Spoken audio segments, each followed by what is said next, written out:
Welcome to Exploring Santa Cruz, a bi-weekly program alternately hosted by Jean Kratzer and Matilda Rand. I'm Matilda Rand, and with me are Kent Madsen, Ruth Cruddas, and George Bunch. Today's topic is building relationships both locally and with people in other countries. Kent, Ruth, and George are all part of the Santa Cruz Al Salvador organization. They each will start sharing their connection to Santa Cruz, after which we will discuss the way they build relations with people in El Salvador. Ken Madsen, why don't you start us off telling us your connection with Santa Cruz? I moved to Santa Cruz in 1981 as a software engineer to take a job at a young startup company called Victor Technologies, working on these newfangled things called personal computers.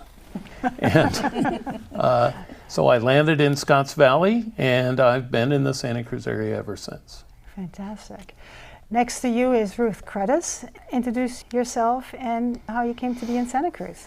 Well, I moved to Santa Cruz in 1968 from New Hampshire, and I went to work at Plantronics, where I worked in the finance department, and then eventually moved into information technology. Fantastic. And George, George Bunch, what is your connection with Santa Cruz? Well, I'm a pediatrician. I had my pediatric practice for 35 years in northern New Mexico, where I'm from, and I moved here 12 years ago to be near my two grandchildren. Mm-hmm. My son teaches at UCSC ESL, and my daughter-in-law is a doula and childbirth educator, so we came here to be with the grandkids, and suddenly they said, well, they need pediatricians in Watsonville, so I've been working a couple of days a week in Watsonville ever since we moved here. Thank you for that. It's very important. Yeah. Kent, can you tell us a little bit how this whole started with the connection with El Salvador and Sure. Santa Cruz? I was a member of a church in Scotts Valley called Light of Life Lutheran Church, and along with my late wife, Christine, along with us in that church, and a number of other folks, there was a pastor who had been pastor of a congregation in San Francisco that, as he described it, was half Salvadoran and half German. He and his wife were now members of Light of Life because he had moved down here to be a chaplain at Dominican Hospital. But he and his wife had been down to El Salvador during their Civil War, which was approximately 1980 to 1992. And they had visited various communities and done a number of things related to serving the people during that time. And he got the idea started in our congregation that we should have a global mission connection. And El Salvador was the familiar one, and there was lots of need. And so 4 of us, Pastor Larry, his wife Kathleen, my wife Christine, and I traveled to El Salvador the first time in 1994. Now, I understand the group consists of many churches, quite a number of Lutheran churches and Presbyterian churches, and recently Peace United joined you. Could you tell a little bit how that came about? Well, my first visit to El Salvador was in April of '98, and when we came back, we visited various churches in our community to tell them our story, who we met, what we did, and little by little they decided they wanted to be part of our organization. I was going to St. Stephen's at the time. We reached out to Christ Lutheran, Trinity Presbyterian, and then all the other churches, and that's how we grew. Is it still growing? It still is growing, yes. Wow. Yes. And you are the president of Santa Cruz Al Salvador. Yes, ma'am. I came in 2008 or late 2007, and we joined the Trinity Presbyterian Church, and our pastor had a previous connection with El Salvador, and then she went on a delegation with Santa Cruz El Salvador and said, hey, we should belong with this group. And so our church joined in right about that time that we moved to Santa Cruz and became a full-time member of the group. And later on, others joined in. And as we said, Peace UCC is just in the process of joining now, so they're the newest group still. So we're still expanding. Yeah. Because it's important work. It is. It's very important, and we can do more with more people working together to raise funds for our scholarships and things we do in El Well, talk a little bit about the scholarships. You mentioned it. What do they do? Well, we provide scholarships for children kindergarten through high school in Guillermo, Ungo. And Which is in El Salvador. In El Salvador. It's a city? It's a a county? repopulated community in Suchitoto area. The scholarships provide uniforms and school supplies and a hot meal every day for these children. There's 120 of them, and what we have done is we have connected these children to people in our congregations. They call them sponsors, and they call them prayer children. And so we build relationships between the sponsors and the prayer children. And every year, our delegation goes down in January, and the prayer sponsors prepare a 1-gallon bag of gifts for the children, and they really look forward to it.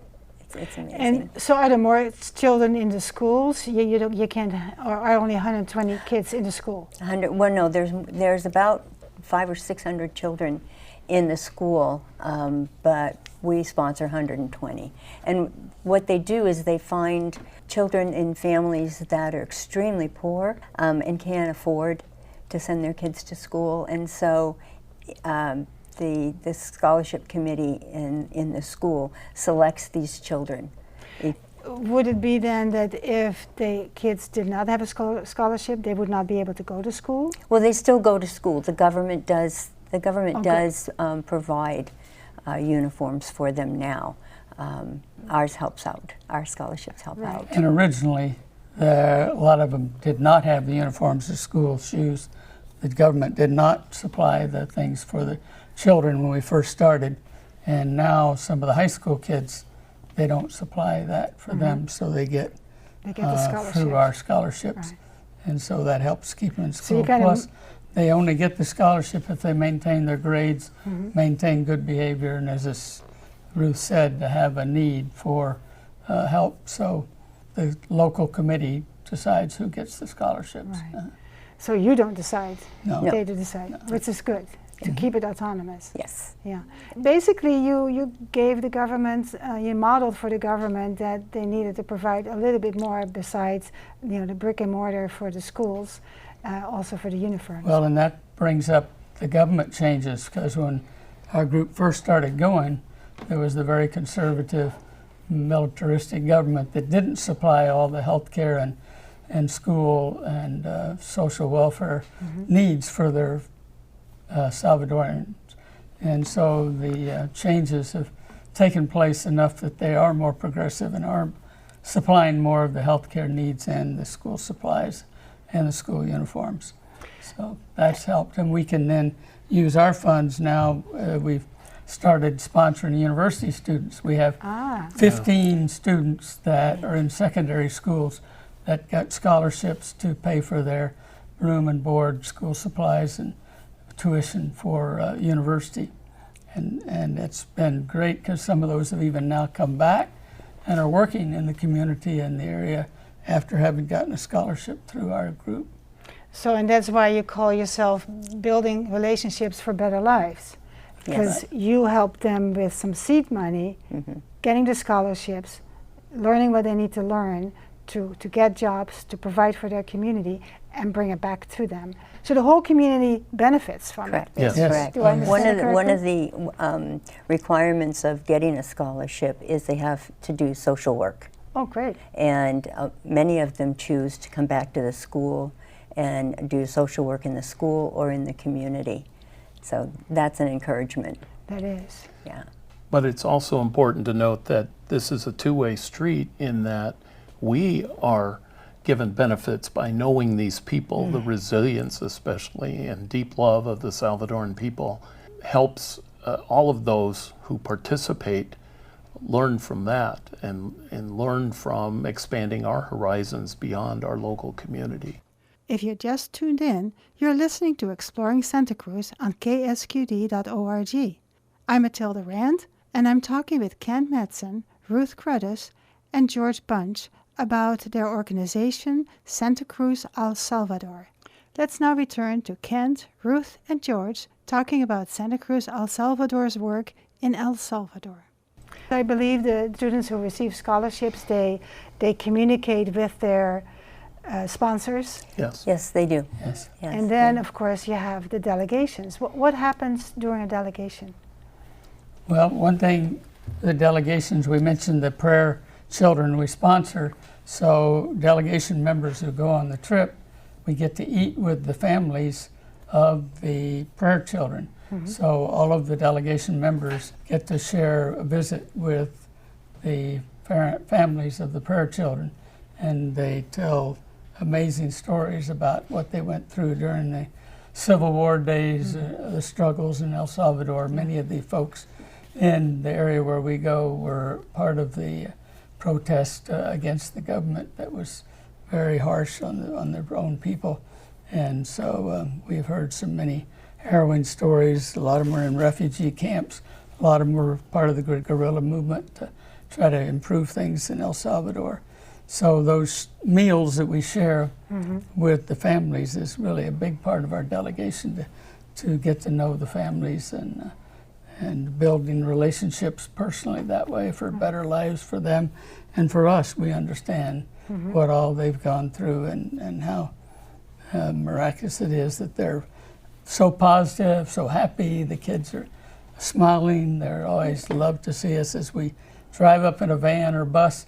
A lot of the kids will come running out to see the group when we come. This is usually once or twice a year we have a delegation that Once goes. or twice a year. How big is the delegation? It's anywhere from 4 or 5, the fewest up to 20 or so. Right. So it's usually around 10 to 15. And besides meeting with the families, what other things does the delegation do? We have a scholarship award ceremony where okay. all 120 students come and get their little packet and their gift from their sponsor.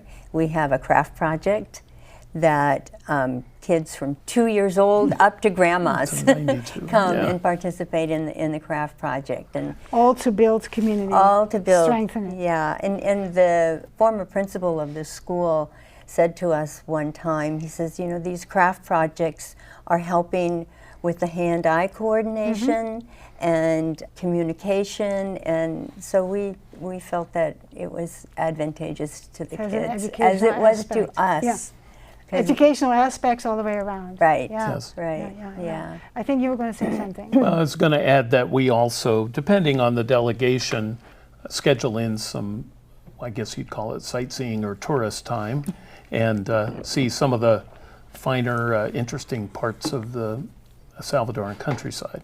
So that's in addition to our work in both of our communities. And one thing that we added about 10 years ago when I was going with the delegation is a medical component to where we have worked with the clinic. They have a small clinic that actually we have helped to support through the years, and we brought down medical supplies. We brought down fluoride for painting the teeth with fluoride because the children there had no dentist available at all in the community. They weren't getting any fluoride for the teeth, and they had terrible teeth. When we would go down and help in the medical clinic, we would notice how bad the teeth were in the children, and so now each time we go down we try to bring some fluoride The and paint smiles their teeth. with healthy teeth. Yeah, right, to make healthy teeth, and now again as progression in the government help with the medical care, the government has taken over the financing of the clinic, so we no longer have to spend some of our funds on supporting the clinic. We do voluntarily bring down some medical supplies, but basically they've taken over that so we can use more for scholarships and other things. And I understand you've also dug some wells and things like that? We reached out to another community, El Pilar, and we helped build a well in that community and bring water to a much needed area. El Pilar is a small community in the La Libertad area of El Salvador. the conditions there are similar to what they were in Guillermo, Ungo 20 years ago. Wow. So we're starting in a new community. So you know where it can get you. Yes. Because you have Exactly. been successful with it. Yeah. Okay, so the people are happy to see you. How do they, you know, after all that they've gone through in the 80s and some of the 90s, how did they keep up their spirit? What do they do? What is the magic they have that other people don't have? They have so much hope. They don't give up. They're fighters. They don't give up. And I remember walking arm in arm with one of the lisiados in the community. He was missing his arm from a hand grenade that had gone off in his hand when he was a kid. Yeah. And we were walking arm in arm, and I looked at him and I said, Mauricio, how can you walk arm in arm with us? And he goes, it was your government and my government. We're people, and we love people. So it was a real So no, no animosity towards us. amazing. Yeah, and that's the thing that I have found wonderful and what has kept me going back to El Salvador is the people. They're amazing. They really are. And they welcome you into their home. And they share a meal with you. And it took a few years to gain their confidence to where they felt comfortable telling their stories. And now it's like going and visiting family when we go back. Would you say that this time Guillermo Ungo is a community where gangs are not taking over?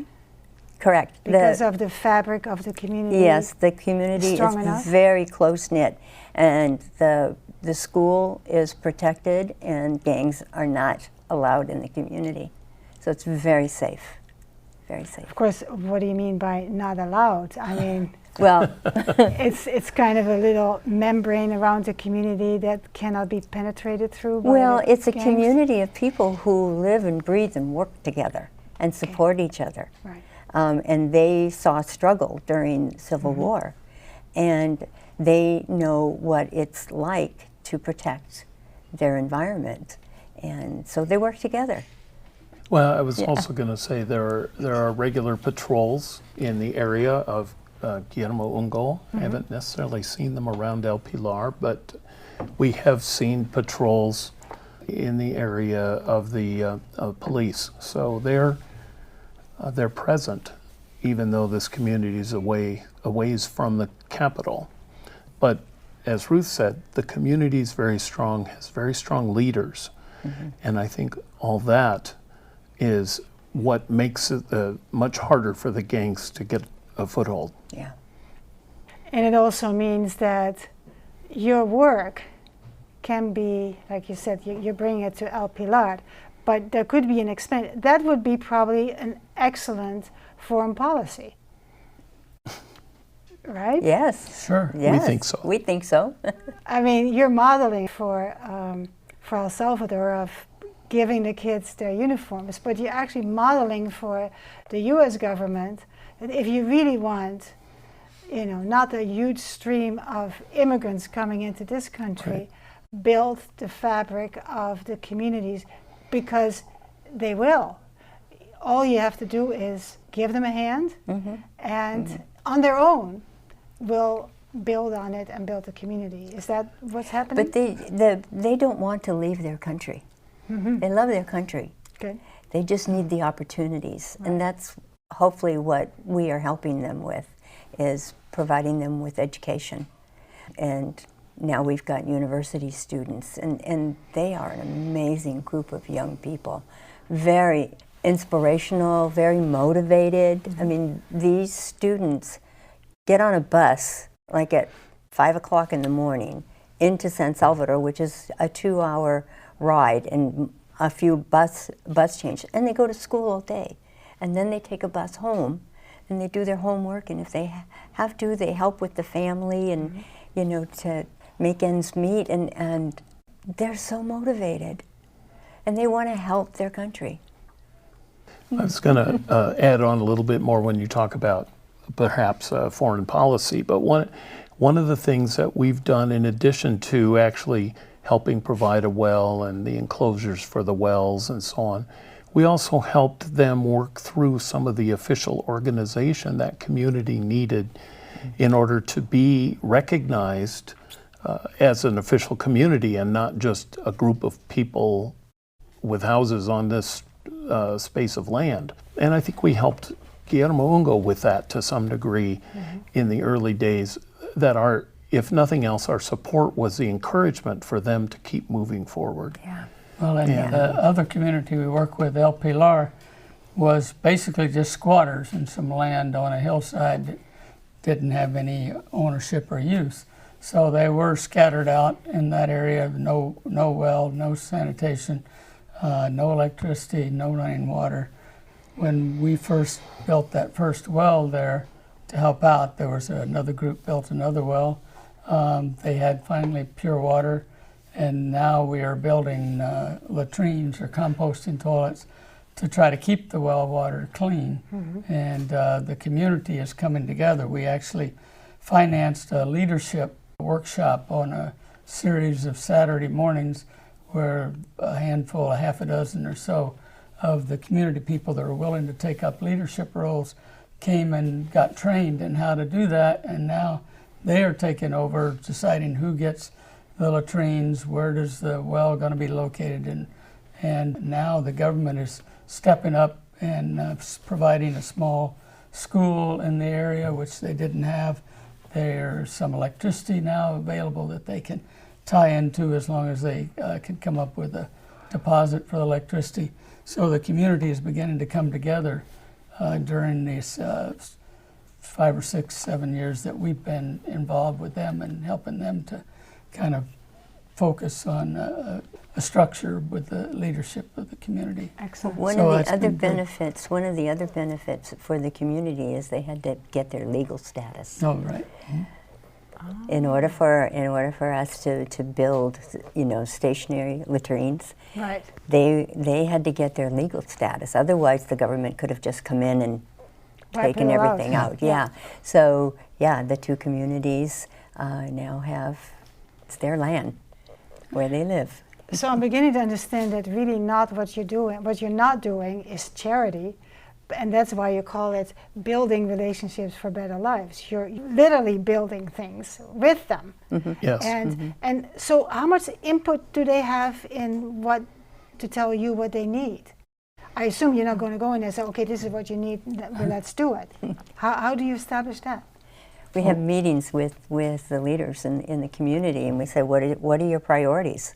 Each kind of group has, like a priority. They want electricity, or they want water, or they want sanitation, or they want education. And so we said, well, you have to come together for the whole of the community, Right. Because we can't do everything. No. We can do what we can, and we will do what we can, but you have to come together. And they do it. They did. So when our delegations are there, we meet with the leaders of the community and try to work out plans for the next year about what we're going to work on. And you then go we twice a year, you said? Well, once or twice a Once or year. twice. The last couple of years it's just been once, but sometimes we go twice. In January. Yeah. In January. When the That's the weather is dry season down there. It makes it easier to get around. good. You were going to say something, Ken? Yes, so I was in the earlier years, we didn't have all the communication opportunities that we have today with Computers. online communications, even reaching the people of El Salvador and their mobile phones. But when we went in the early years, we would leave with an idea of a priority, but by the time we came back, they said, well, we managed to take care of that a different way. Now we're interested in some other priority. So we've always had to kind of roll with what they feel their priorities are. We do feel it's important for us not to go in and dictate. Right. It's, Right. Like you said, it's a two-way street. Yes. Yeah. Now, we're almost done with our time taping here. What is your connection with, because we have quite a number of El Salvadorian people in our county, what's your connection with, and do you establish relationships with them also? Well, we do reach out to, I live in Watsonville, and there's a huge Salvadoran community in Watsonville, also in Santa Cruz. And so when we have a fundraiser or an event, we always make sure that we invite our Salvadoran friends, because we have a lot of them here. Right. And my goddaughter and her family live here, and they're from El Salvador.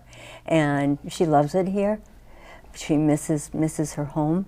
She's one of our scholarship recipients. Oh, she is. Yes. The other thing I was going to say is we'll have a pupusa meal, and that's a traditional Salvadoran meal. And my dear friend Padrina makes pupusas for all of our churches when we have a pupusa meal and a fundraiser.